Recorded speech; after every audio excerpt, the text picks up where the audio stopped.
Golden State Media Concepts Sci-Fi Podcast. Together we dive into the world of sci-fi and science fiction. From episodes of Star Trek, Star Wars, to The Walking Dead, Resident Evil, all the hot new science fiction movies from the backdoors of Marvel or DC. The Golden State Media Concepts Sci-Fi Podcast. You'll never look at science fiction the same way again.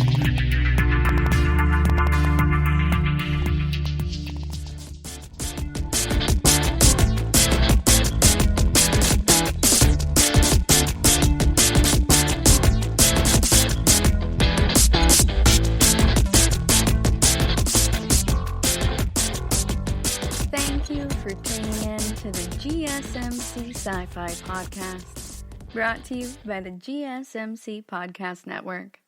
I'm your host, Alex. Today we are going to pick up where we left off with Season 2, Episode 7 of The Boys, and wrap up Season 2 with a review of Episode 8. So, like most episodes in Season 2, there's a lot going on in Episode 8, especially with it being the final episode. So we're going to talk about a bunch of different things, including additional propaganda, crises of faith, as well as some turning points in a lot of our characters' character arcs. Well, not a ton of them, but we get to see some fleshing out of characters like A-Train and learning more about what motivates him, while also learning more about I don't even know how to explain it. I don't know, the military-industrial complex, celebrity, political conglomerate that is Vought. Mostly up to this point, we've been focusing on the policing and celebrity impact of the Seven, and now we're going to talk more about what's going on behind the scenes. So we know a lot about the political machinations, right? Or at least we've been learning more about them. We had senators and congressmen and such in the first season, and now in this season we have seen a lot of far-right propaganda, especially related to white supremacy, or as Stormfront refers to it as white genocide. And it's very interesting the way that she frames that. And we'll talk more about that in depth here in a little bit. But that's a brief overview of what we're going to cover. There's a lot in this episode, though. So, we're going to cover a lot today. First up, where we left off last time was we had gotten Jonah, the doctor who was responsible for the creation and formation of Homelander into who and what he is today, to go ahead and testify. Because, of course, Billy went and threatened his family. So Mallory was susceptible, really, and she fell prey to Jonah's appeal about family. And Billy used that against him because he recognized that Jonah is looking out for his own interests, and that's the only weakness, really, that Jonah has. And so Billy turned it against him. It's Billy's own weakness, Becca. So this was a really deep dive for Billy into who he is, and also recognizing those parts in other people, and that they'll do anything for their families too. However, those are defined. In this case, I believe it was Jonah's daughter. Billy comes off as being pretty brutish and, absolutely brutal a lot of the time, but he's not stupid. And Billy's also not naive. He just has tunnel vision. He's hyper-focused, like Sam Carter put it in Stargate. So Billy is able to see a lot more than I think we give him credit for. No one really gives Billy credit for being the brains of an outfit in any way. And in that way, I feel that it's very similar to Jack O'Neill, where Carter and Daniel are often shown in Stargate to really be the brains of the outfit, and they act like Jack and Teal'c are there for the muscle or for like the really messed up things that they have to do because they're more comfortable with making those decisions. They make decisions differently than Carter and Daniel do, especially Daniel. So I don't think that Jack and Teal'c get enough credit for that, and I don't think Billy does either. Remember, long before Huey came into the picture, Billy was there figuring out how to do things like kill translucent. The man is creative, and as Einstein allegedly said, imagination is more important than knowledge, for knowledge is limited, whereas imagination embraces the entire world, stimulating progress, giving birth to evolution. He's also been quoted as saying, "Logic will get you from point A to B, imagination will take you everywhere."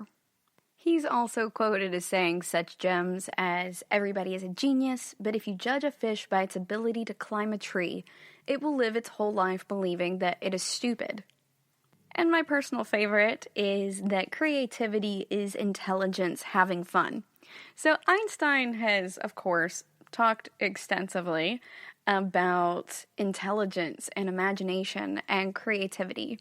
And he's a lot of people's favorite scientist, but he's definitely in my top 10, more so because of his position on imagination and creativity than strictly on intelligence.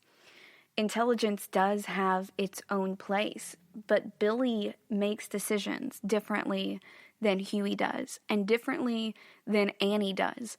And we get a big mix of that decision-making and character growth in this episode. And I would argue that perhaps Billy really is one of the most intelligent of the crew.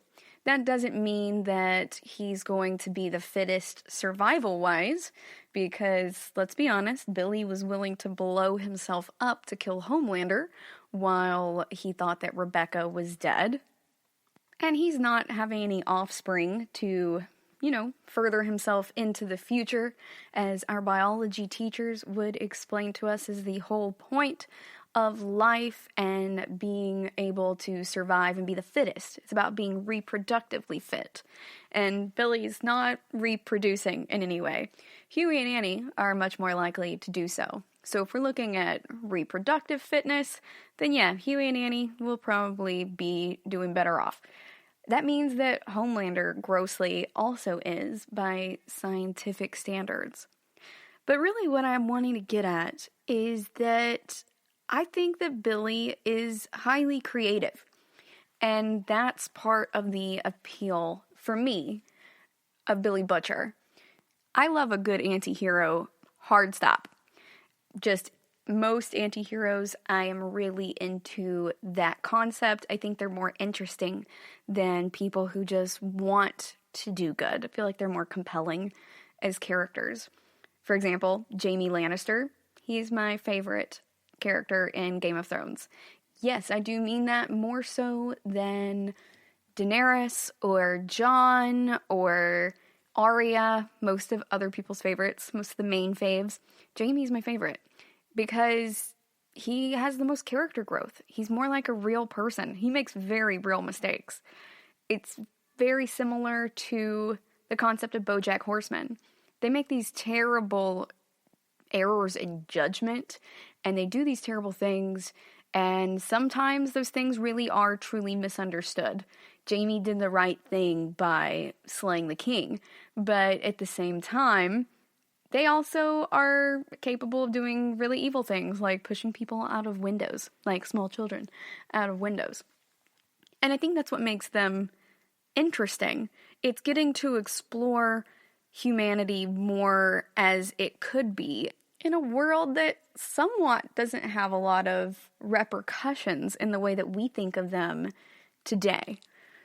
For example, with Jaime, he does lose his hand at one point, but that's actually when he's mostly trying to do a good thing, and someone tries to teach him a lesson for it. But it doesn't stop Jamie from trying to do good things in the future. And I think that that's also very important to take into consideration. I know we haven't talked about it in a while, but it all goes back to Santa Clarita Diet's people can be more than one thing, Joel. And whenever people are more than one thing, I think they're more interesting. That's why we like Han Solo better than Luke Skywalker, or at least that's why I do. I know that that's not necessarily true for everyone, and we all identify with different characters in different ways, or we find parts of them that are appealing. If I had to pick another favorite, it would easily be Tyrion Lannister. Tyrion and Jaime are really close, in my opinion, for my selection of favorites.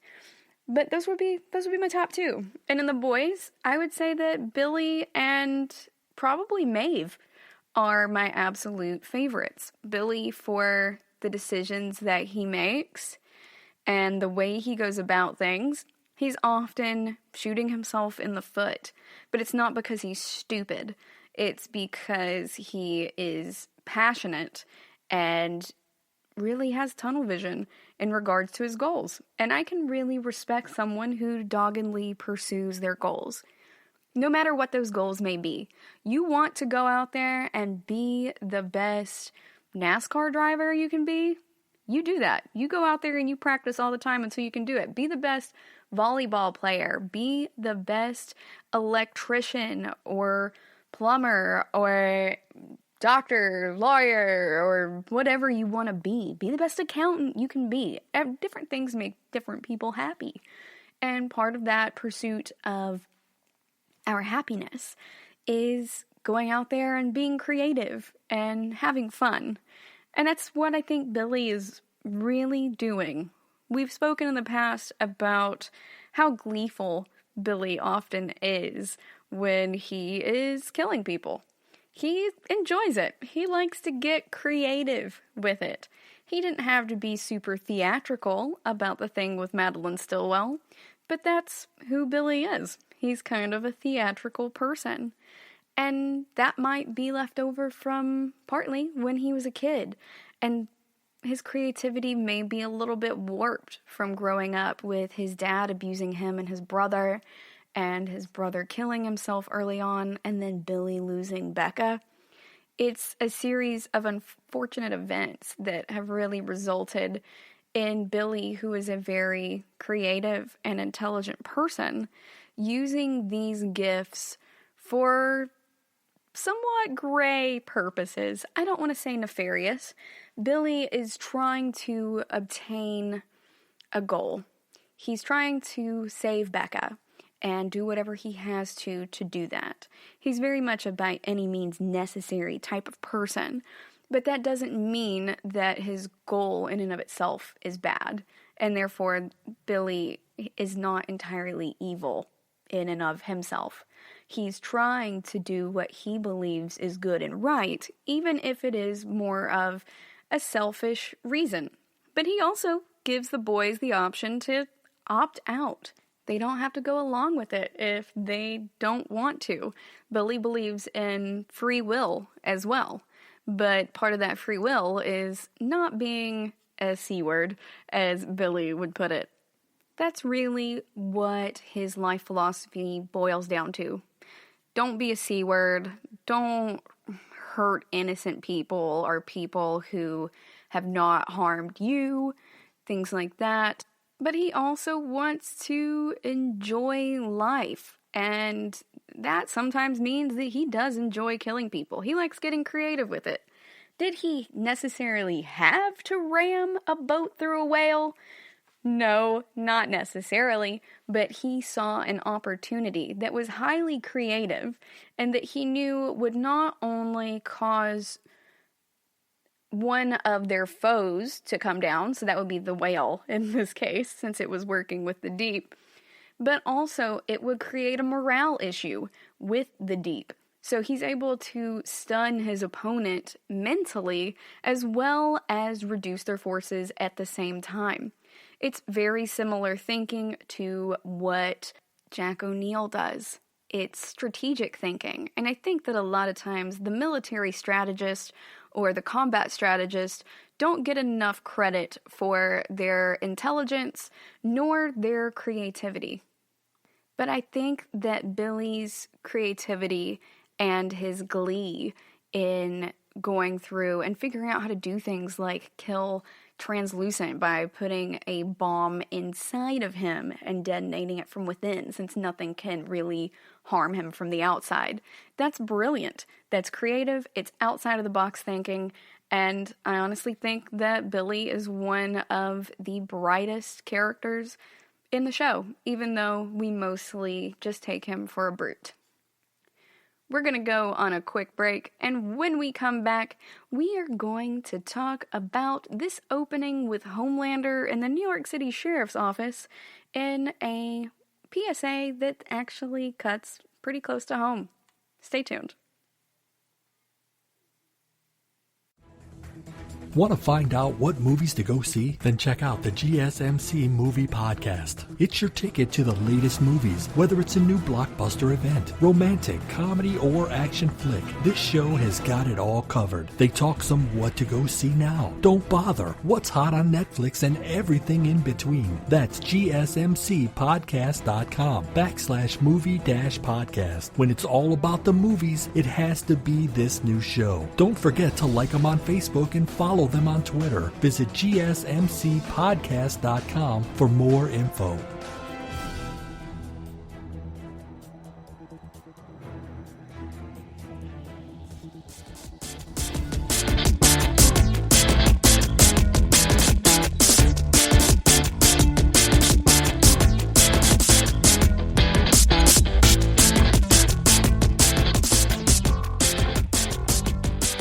Welcome back.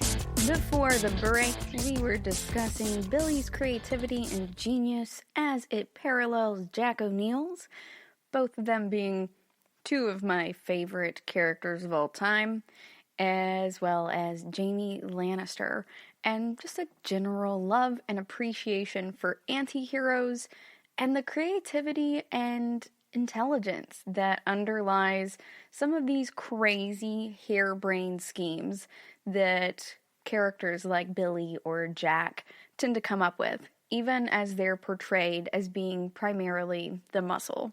I think that they're underappreciated for their intellect, and I just wanted to give them both a quick shout out. Now we're gonna go ahead and talk about the propaganda machine in The Boys. We've seen a lot of it this season, especially in the past few episodes. They did a really great job building that up over the past 2 seasons, with showing a lot of the HR and PR stuff that goes along behind the scenes, the marketing, how much the 7 are actually being told what to do all the time. It seems more so now that Homelander's not the only one who resents this, and it's not just Annie either. Homelander has felt for a long time like he's been under their thumb, but he gets to do whatever he wants. He hasn't been under their thumb as much as Annie, because Homelander seems more threatening, and he's been around a lot longer. He has laser eyes. He could quickly laser a ton of people to death like he does in his fantasy scene. So they're a bit more afraid of him. He's also more emotionally volatile, just in general, than Annie. Annie's still a very emotional person, but she's not going to just lose it and kill a bunch of innocent people because her feelings are hurt. She's not going to pitch a tantrum because she doesn't have good numbers in the polls. And I think they've also done a really great job holding up that mirror of what current American politics looks like. We are seeing a lot of people getting really upset when they aren't polling very well, and they do tend to be more on one side of the aisle than the other. Once again, art mimicking life. But in this episode, we also do an opening with Homelander and the New York City Sheriff's Office jointly producing a PSA about what to do if there is a supervillain attack in a school during school hours. So this is very similar in both style and tone to school shooting drills. And there's even a comment in it, and a whole section in the video PSA, about teachers having an approved or issued firearm.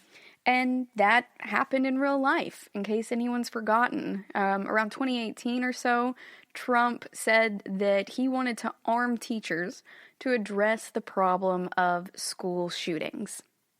And in this alternate reality of the boys, that is exactly what happens. Because this is an alternate reality, or an alternate universe, really, an alternate timeline in which we have all of these soups and celebrity that, I mean, the model fits pretty well considering we did go ahead and elect a television personality as our president recently.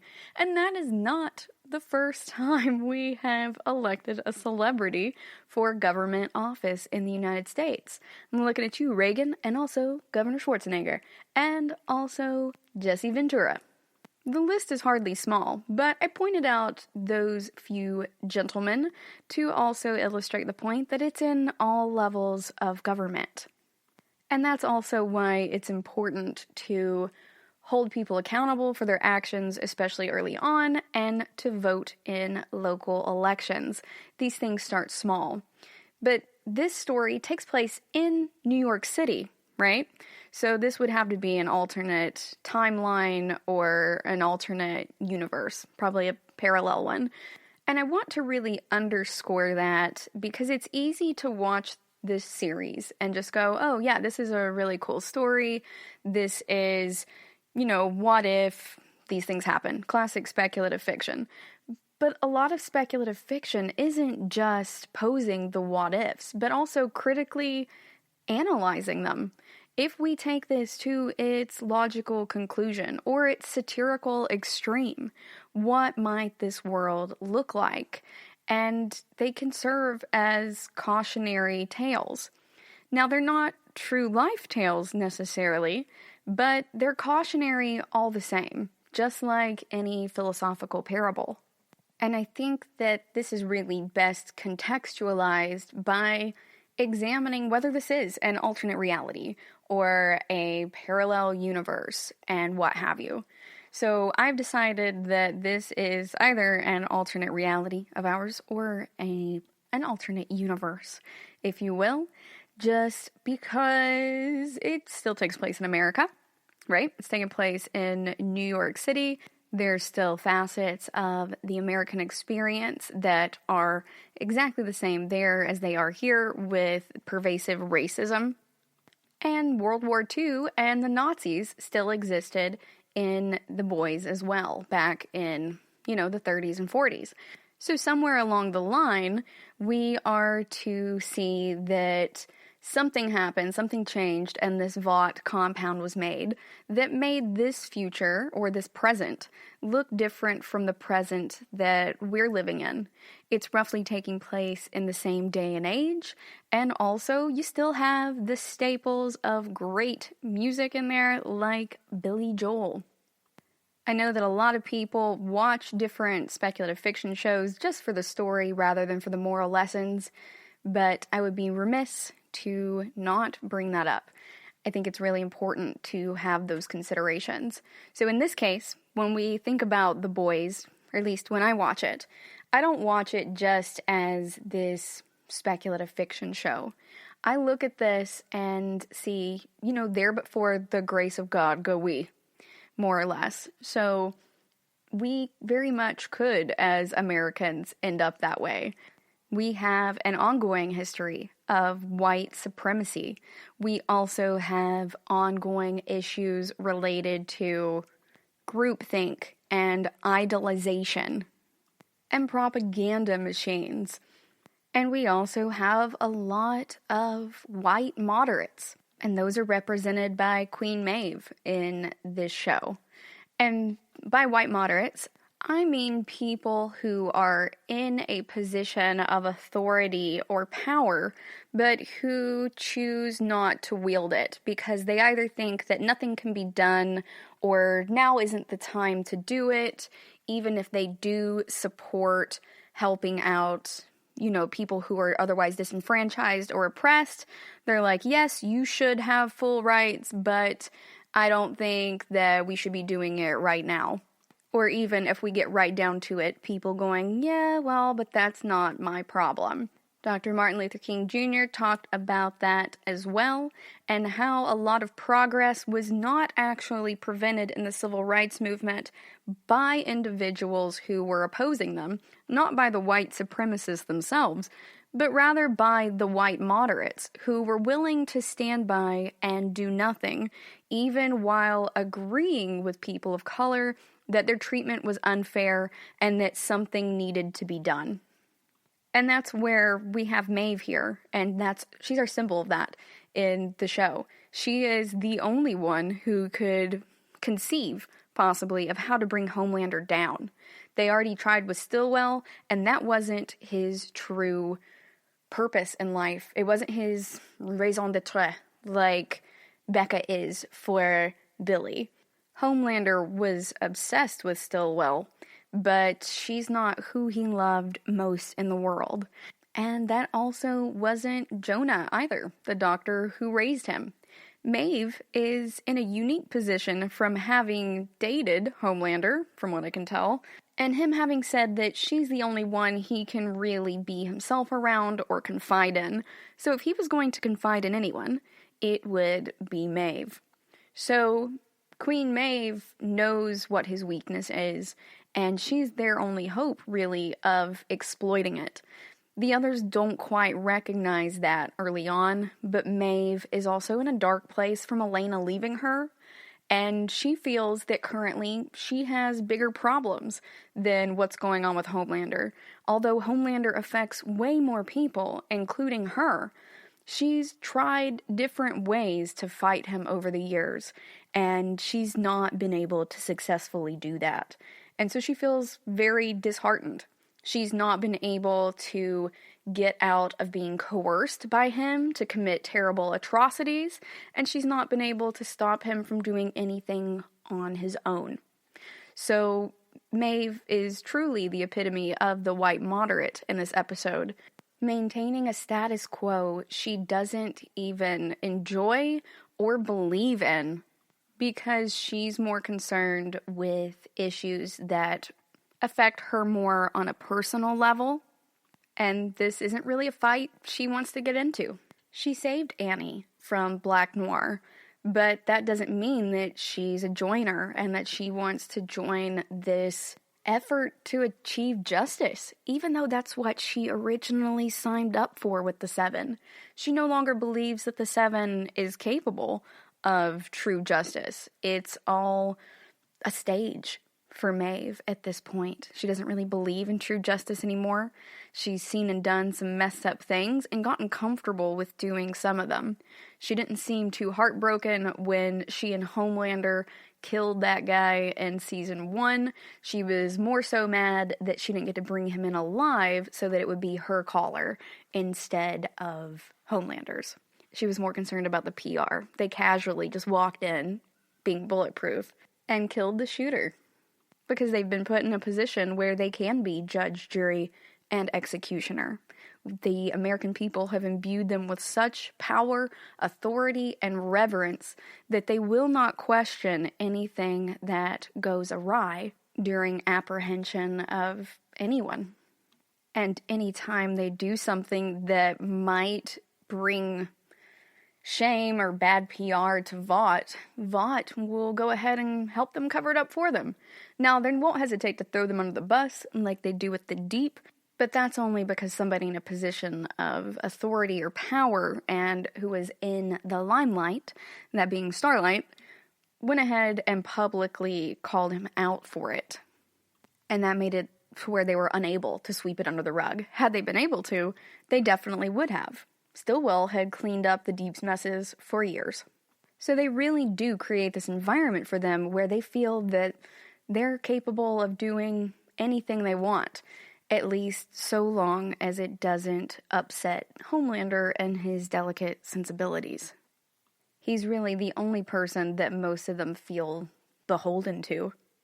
Even Mr. Edgar barely interacts with them except for sometimes Homelander, and seemingly he has some type of arrangement with Black Noir to go out on hits and stuff for him. But I guess that's pretty hush-hush, as Maeve and the others don't seem to really be aware of it. We're going to go on a quick break, and when we come back, we're going to catch up with Starlight and Huey. Stay tuned. Tired of searching the vast jungle of podcasts? Now listen close and hear this out. There's a podcast network that covers just about everything that you've been searching. Hey! The Golden State Media Concepts Podcast Network is here. Nothing less than a podcast bliss with endless hours of podcast coverage. From news, sports, music, fashion, cooking, entertainment, fantasy, football, and so much more. So stop lurking around and go straight out to the Golden State Media Concepts Podcast Network. Guaranteed to fill that podcast itch. Whatever it may be. Visit us at www.gsmcpodcast.com. Follow us on Facebook and Twitter, and download us on iTunes, SoundCloud, and Google Play.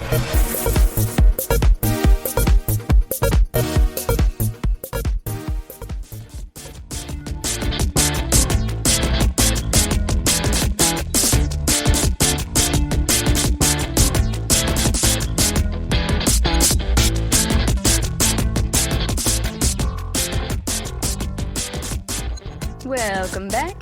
During our last segment, we were discussing Queen Maeve as a symbol of Dr. King's white moderate with her story arc this past 2 seasons, but particularly this season and culminating in this episode. We also talked about Homelander and the New York City Sheriff's Office jointly producing a PSA about school supervillain attacks. Now, I forgot to mention this earlier, but I talked to my nieces a while back, and we were talking about the things that they had done in school when they had been able to go to school publicly before COVID. They're all kept at home right now, whether that be virtual school through the public school system or homeschooling. So my niece was telling me that when she was in school, and she's 9 years old, that she really enjoyed the school shooter drills a lot more than she did the hurricane drills or the tornado drills or the fire drills that they did.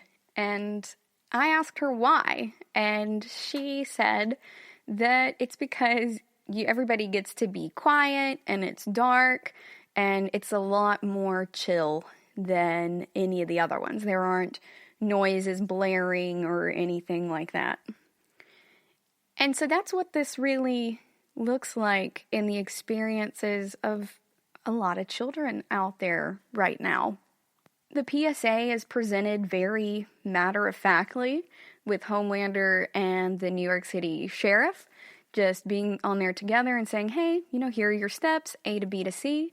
But that really is how a lot of kids seem to take it. We were talking about something only tangentially related when she told me that she missed doing those type of drills. And in case you guys don't have kids in your lives at all, or you haven't talked to any about them, it was just very similar to me, what they did in that episode, and what my niece told me was the process for in the classrooms for school shootings. And while it may seem wild to us to consider a supervillain attack at a school, that's not really the issue. It's an allegory for these school shootings. They've just replaced guns with laser eyes, and they've replaced school shooter with school supervillain. And I think that it's important to look in that mirror and see it for what it is, and recognize that what we consider normal is built slowly day by day and choice by choice. If you had told people in the United States, probably even 100 years ago, that people were going to so steadily go into our children's schools and discharge firearms, I don't think that a lot of people would have believed us then. Now, I'm not saying that supervillain attacks in schools are a concrete eventuality in any form. What I am saying is that culture and what we consider normal are shaped day by day. They're shaped by the choices we make, by the policies that we enact, and we could very well in the future end up with teachers with firearms issued to them to protect children. And regardless of which side of the line you are on that, it's important to think about all the people out there who are teachers right now. And when they started going to school to be an educator, they weren't also signing up to defend children against people with firearms. They didn't sign up to go into a war zone. And that's not because they don't care about kids, but it's because what being a teacher looks like has changed significantly in the past decade alone, in the past 20 years, in the past 100 years. We're only about 60 years out from children having segregated schools and also having separate water fountains.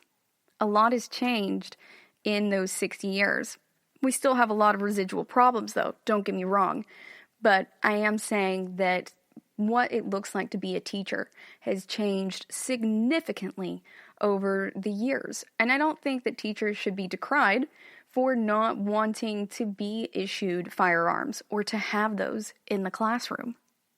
I used to volunteer at a preschool when I was in high school, and I was getting all of my volunteer hours in, and you weren't even allowed to have your cell phone on and in the classroom. So it's a little bewildering from a teacher's perspective that they would then be issued guns. Also, from another totally anecdotal perspective, I worked in a tech support office for a while, several years back, and during that time, one of my bosses was put on a terrorist hit list because he had flown a certain type of plane during a certain number of years. So, although he had never actually carried any payload, he'd never dropped any bombs anywhere, he'd actually never even flown those planes outside of like cargo trips or just test flights within the continental United States. He'd never been on foreign soil. He still ended up on the list because they just somehow got a list of those pilots for a specific type of plane. And so he was on a terrorist hit list, which sounds absolutely absurd for my normal life, but it really happened. And the feds reached out to him and were like, hey, these terrorists have you on their hit list. We don't think that they'll be coming after you. You're not like a top priority, but you are on the list. And here's the picture that they got of you. And he showed us the picture that they had of him, and they had gotten it off of his Facebook, and it was a picture of him from on vacation that said, I got crabs in Jamaica. So if I'm laughing a little bit, that's because the scenario was absolutely absurd, but that was the only picture they could get because it was his profile picture and his Facebook was set to private. But my point in telling you all this is that I was a manager at that time. I had about 40 employees who worked directly for me.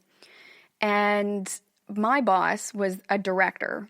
And so the company proposed that they arm all of us managers, that we were going to have to go and get our concealed handgun licenses and make sure that if a threat appeared, that we would take care of it. Let me remind you, we are in tech support, so that has nothing to do with firearms. I wasn't working for the FBI's tech support. This was just a private little tech support company. And so I was in Texas, though, and Texas is really pro-gun. Now, I don't have a problem with learning how to use firearms. I think that it's important to know how to handle those. at least in my personal opinion. You're less likely to be harmed by something if you understand it and you know how to be safe with it. The issue that I took with this was that I was now being asked to essentially lay down my life for my boss. And that was something I had not signed up for. They also told us that as managers, we were now responsible for letting anybody in if they were to knock at the door. All knocks at the door, all packages needed to be checked by us, and they told us how to tell if a package likely has a bomb in it. Watch out for anything greasy on it, etc. It was kind of surreal. They ended up not forcing us to go and get concealed handgun licenses to protect my boss, but there for a little bit, that was their plan. Let me let you guys know right now, I was only making like $48,000 a year there, too. There was no hazard pay. Also, don't get me wrong, I liked my boss, and I have no problem with the concept of defending other people or being able to defend yourself. But at the same time, walking into one career field and that field suddenly changing, just going end over tea kettle, is really jarring. It's really jarring to be in a pretty chill office environment or indoor environment and then be told that you need to be armed at all times. It's super weird, even for someone who routinely has worked with people who were armed for work. I didn't always do tech support. I often did forensic anthropology and archaeological digs. And when you're out in the middle of nowhere, or you're down at the border, or places where it might be more dangerous, a lot of people do conceal carry. One of my best friends on those trips always conceal carried, and we always shared a room. The proximity of the firearm does not bother me. The fact that someone is concealed carrying does not bother me. And I just want to make that clear, that this is not coming from a perspective of just thinking that all guns are bad. But my perspective is that it is alarming to go into a field expecting one thing and to then be told that it is of a very different nature. So overall, I think everyone should cut teachers some slack, especially during COVID right now. We are all struggling, but also we really need to be more engaged as citizens when it comes to viewing these things. It's easy to just watch The Boys and go, oh, this is silly, supervillain attacks. But it's really meant to mirror the reality that children and parents and teachers and any other staff at the school, janitorial staff, cafeteria workers, bus drivers, this is their reality every day. And even though this is shown satirically as being a supervillain attack, it's important that when it comes time to vote for measures in your local school board area, that we go do that. And so The Boys gives us this platform for discussing these problems in the world around us and seeing them from a different perspective through satire. But I think that we also need to consider taking action from it. And that's what our characters are doing. They're not just sitting idly by, right? Don't you get frustrated with Queen Maeve when we're sitting there and we know that even if nothing else, having another veteran superhero there to engage in the fight and improve the odds of winning? It's a very similar concept with voting, and I'm very happy that so many people turned out to vote this year in the election. I just want to keep that momentum going and have us vote in every election, because these decisions really are made at these lower levels. Remember, before Stormfront was Stormfront and part of the Seven, she was Liberty, and she was out there acting as a police officer and killing people based on the color of their skin. She was abusing her power and her authority that were vested in her by the public to commit atrocities that aligned with her own personal agenda. But just like in real life, what is normal and what's accepted and what's considered to be a normal part of our culture is being built every day. So it's important for us to not be the white moderate like Queen Maeve, but to instead draw these lines when we need to. And there are many different ways to draw lines. One is just by having uncomfortable conversations with the people around you, and the other is to go ahead and vote. There are still yet many others. You can write an amicus brief for different court cases if you are so inclined, and also just having introspective conversations with yourself about why you believe what you believe. The way I phrased that made it seem like perhaps there are only 3 paths, but that is not at all what I actually mean. There really are a myriad of different paths you could take in order to address the problems you perceive in the world around us. We are living history, and we can either be active participants or just let it slide by. I, for one, really appreciate the boys for holding up this mirror for us, very similar to that quantum mirror in Stargate that allows you to go to different realities. And in Stargate, there's an episode with those quantum mirrors that is called There But For the Grace of God. Just like I said earlier, there but for the grace of God, go we, or the saying is go I. And they're a little bit more on the nose about it, but The Boys is getting at the exact same thing. Now, I meant to talk about Starlight and Huey in this segment, but I got a little bit sidetracked with the primary concept of The Boys as a mirror. Whoops, something I feel very passionate about in speculative fiction. But we're going to go on a quick break, and when we come back, we will catch up with Starlight and Huey. Stay tuned.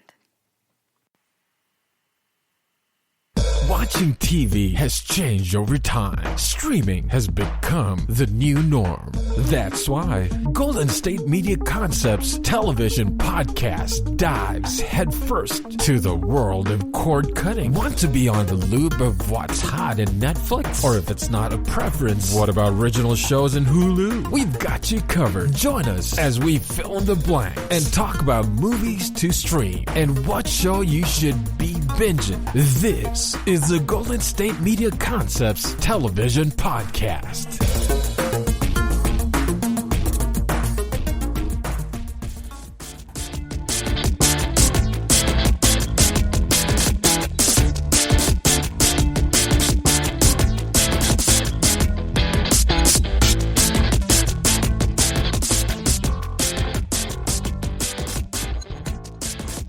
Welcome back. Before the break, we were talking about the concepts of sci-fi and speculative fiction in general as a mirror, also that of Stargate SG-1 and The Boys, showing us these concepts of there but for the grace of God, go we. So now we're going to talk about what I intended to talk about in the last segment, which is where we find Starlight after all this time. So, I'm not actually sure how much time has passed from the beginning of The Boys up until now. We know that the Deep has at least been in Sandusky, Ohio for a while. He's been there long enough to also get married into the church, and he thinks his wife is weird, which is kind of funny. But he met her and married her through the church, so we can also assume that this was somewhat expedited. But he's been able to do these interviews about being married and done all these things showing that he's kind of reformed and he has a very sweet wife now.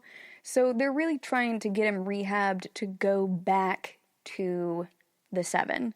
So I don't know, however long it takes to go to Sandusky, Ohio and be miserable there for a while, and then get married in the Church of Scientology, at least the allegory for it, and then, I don't know, still be working on it, not quite have earned your way back, or have done enough PR work to get back there, but, some time has passed. We've seen all of the propaganda as well, and although there's a lot that goes on in the propaganda machine, bunches of different little cogs that turn. And by that, I mean manufacturing the propaganda. You have the PR teams and the marketing teams, and the actors for it, that generally being the 7. So of course, no one does this alone, but they've had enough time to really build the momentum for this. And this being Stormfront's white supremacy propaganda marketing. She has really overtaken Vought in many ways, and since she has Homelander under her thumb, or at least by her side, she's able to get a lot done that she wants done. She also framed Starlight so that she could have a common enemy to rouse her base, and has been making big moves in that way. Starlight in particular has been imprisoned in the Vought Tower, and Huey and Lamplighter went to go rescue her, only for Lamplighter to commit self-immolation right in the Vought conference room. So Huey had to go off on his own to try to find Starlight. Fortunately, he's been to Vought a couple of times, and so he somewhat knows his way around. So he was able to find her, but now that she and her mom and Huey are out of Vought, Starlight is still having a crisis of faith. And her mom hands her a new cross necklace to replace her old one as they're parting, to also keep her mom safe. And Annie kind of almost petulantly says that she's not going to wear it. But her mom wants her to have it anyway. She's like, you don't have to wear it, but I want you to have it. You need this one to replace the one that you lost. And Annie goes ahead and accepts it. She kind of puts it in her pocket. So Annie's made some solid steps towards reconciling with her mom, and she and Huey are both on better terms. So Annie's storyline this season has also shown a trend of steady progress towards reconciliation in all of her relationships. The one she has with the higher power she believes in, the one she has with Huey, and the one she has with her mother, which really lends credence to the idea that she's going to return to her faith in the long run. And it also really makes me wonder if we might end up seeing her seek out her father. We don't know much about Annie's dad other than the fact that he was no longer on board with whatever was going on with how Annie was being brought up. The fact that she was inoculated with the compound V to turn her into a superhero, and then was raised in all these superhero Christian pageants and everything. So we just know that he left. We don't know where he went, or who he is, or what he looks like. Maybe they'll never get around to finding out anything more about his dad. Maybe that's not something they're interested in, but I think it would be a really interesting storyline down the road, and it fits in really well with her recent story arc of reconciliation. Annie has a forgiving heart above just about anything else. She has a sense for justice, but also for forgiveness. Annie is the type of person who truly believes that people are redeemable and that they can be rehabilitated. She's not like Stormfront or Homelander, who want to oppress other people, or at least in Homelander's case, just be able to have absolute freedom of doing whatever the heck he wants. He's really living a life of hedonism, and Stormfront is living a life of cruelty, but Annie really does think that she can go out there and save people and do the right thing for everyone and still come out on top by doing things the right way. Although in this episode, with her having her crisis of faith and of conscience, even though she's working on reconciliation, she briefly does consider going along with Billy's plan, which surprises Huey.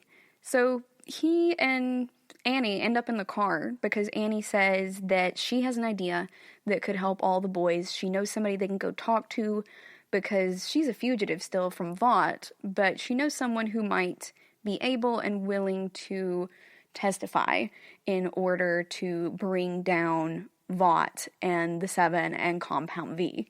For whatever reason, Huey goes with her. I don't know if it's for moral support or what. He's not really useful in the form of backup or anything like that. I mean, he has been able to save her, and he has saved the boys before. So, I mean, Huey seems pretty good at infiltrating places, weirdly enough. But I don't think he has any reasonable accuracy with a gun or any type of firearm, really. So I'm not entirely sure why he goes with her, just for the heck of it, because he thinks she's cute. I don't know.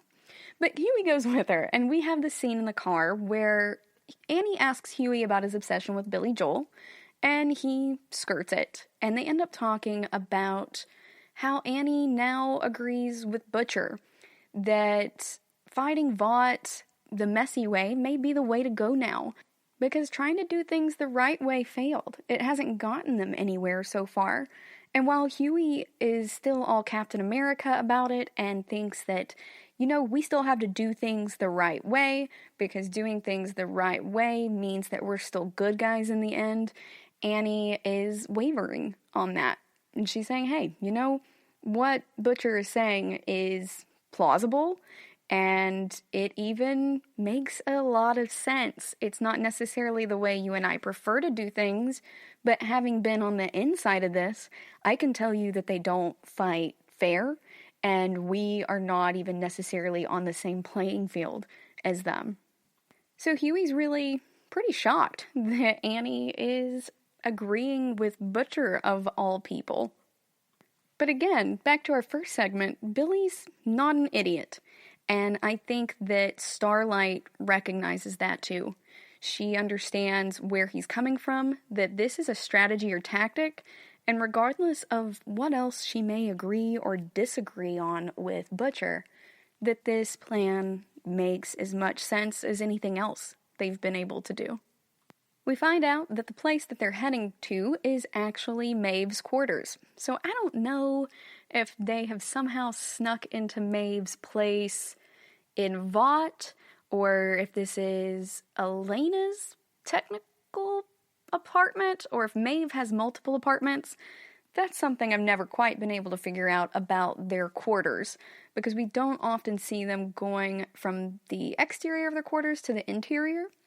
We know that A-Train has his own quarters elsewhere that he was sharing with Popclaw anyway, but that might have primarily been Popclaw's place. Perhaps A-Train had his own quarters. So maybe they have quarters within Vought and are also able to have quarters outside of Vought too. I don't really know. I can't really tell you. If you've picked up on it, please let me know at the GSMC SciFi Twitter account, or Facebook, or Instagram.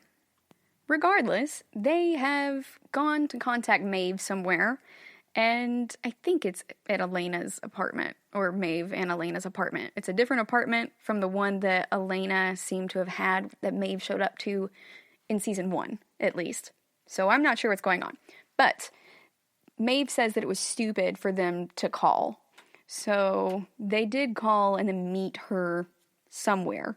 But when they show up, Maeve is just sitting there smoking out of a bong and everything. She is very upset that Elena's gone, and she's very quick to anger right now.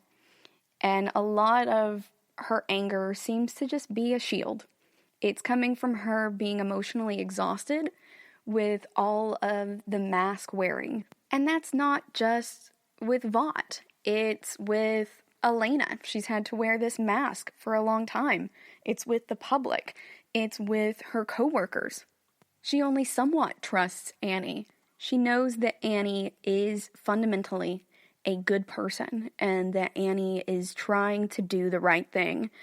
But Maeve is still the white moderate. And while she may agree with Annie, she is not about to take this on as her own fight. She's having to wear a mask in front of everyone, and she's been doing it for way longer than Annie has. She has become habituated to it. She's lived through that history and this cultural paradigm shift as it's taken place. And now she has essentially slowly been boiled like a frog to not jump out of the hot water when she's able to the entire time. But that's also because Maeve has thought of hope as being a weakness. And that's something that Starlight really addresses and brings out in other people. The fact that hope in and of itself is not a weakness. She even says, "Since when did hopeful and naive become the same thing? I mean, why would you get into this business if not to save the world? That's all I've ever wanted." And this is something that's really difficult to get through to Maeve on, because Maeve has endured all of these changes as they've happened, whereas Starlight was totally unaware of them until she walked in. And so she's like, whoa, this is not at all what I thought it was going to be. And Maeve is just tired of fighting or of having any hope at all, because it's so draining for her to have any of her hopes dashed. And she has seen Homelander smash people's dreams and lives totally unabashedly, without reservation, without remorse. She knows what he's capable of, and the horror of it and the fear are really overcoming her sense of justice and her sense of hope of being able to ever change any of it at all. Although her costume has no literal mask, Maeve is constantly having to be on for people all the time. And as a woman, that really resonates with me. And as an introvert, it especially resonates with me, because it is very emotionally exhausting being on all the time. And that's what I refer to it as. Whether that is going home with your family to the holidays and being mindful about what you're saying, to respect your elders or avoid fights or to protect yourself, as is Maeve's case, which is interesting because that's also the case of a lot of people in the LGBT community who are in the closet. Although I think it's very important to speak up when one is able to do so, there are a lot of reasons why people might not be able to, and that's one of them, a fear for their own safety, and that's what Maeve is worried about. That's why she's hiding a lot of it. And I find it to be really interesting that Maeve is also bisexual, and she is trying to wear that mask too. She's been wearing that mask, being in the closet for a really long time, until Homelander completely outed her publicly. That was one thing and one part of her identity that was still hers. That was something he couldn't take away from her. But now she also feels powerless to stop Homelander. And she outright says to Annie and Huey that no matter what they do, nothing ever changes. She's not necessarily even being self-interested at this point, like she was before. She has essentially given up. She is too beaten down to even hope for change or to see the possibility of it, let alone grasp it and make it happen herself, even though she is one of the people in the world who would have the best chance and opportunity to do so. One thing that I think is super interesting in this, though, is that Maeve is very ballsy, y'all. As a side note, I think it's kind of wild for her to keep walking around Vought after she stuffed that Almond Joy down Black Noir's throat. Also, we've seen her in this location before, and I would really think that Vought probably already knows about that place too, so if she was going to meet them anywhere, weird that they would do it right there, but she probably also has a tracking device in her, much like Starlight, so I don't know. Maeve's been doing a lot of what Maeve wants most of this season. She's gotten pretty fed up with them. She just hasn't gotten to the point where she is totally fed up with Homelander enough to feel like there's also an out. Ashley, she can stand up to, but Homelander is a totally different story, and he will hurt other people to get to you. He is also very creative and resourceful in a very similar way to Billy. Now, I know that she grabbed Black Noir from behind, so perhaps he did not see her. Perhaps they didn't have any video running in that room, but I'm not sure he's dead, really. He definitely had his EpiPen kicked away from him by her, but I don't know if he's going to remember any of that if he comes back too. So there are a lot of factors that are involved in this that make it really ballsy for her to still remain at Vought. But Maeve is pretty much just out of F's to give.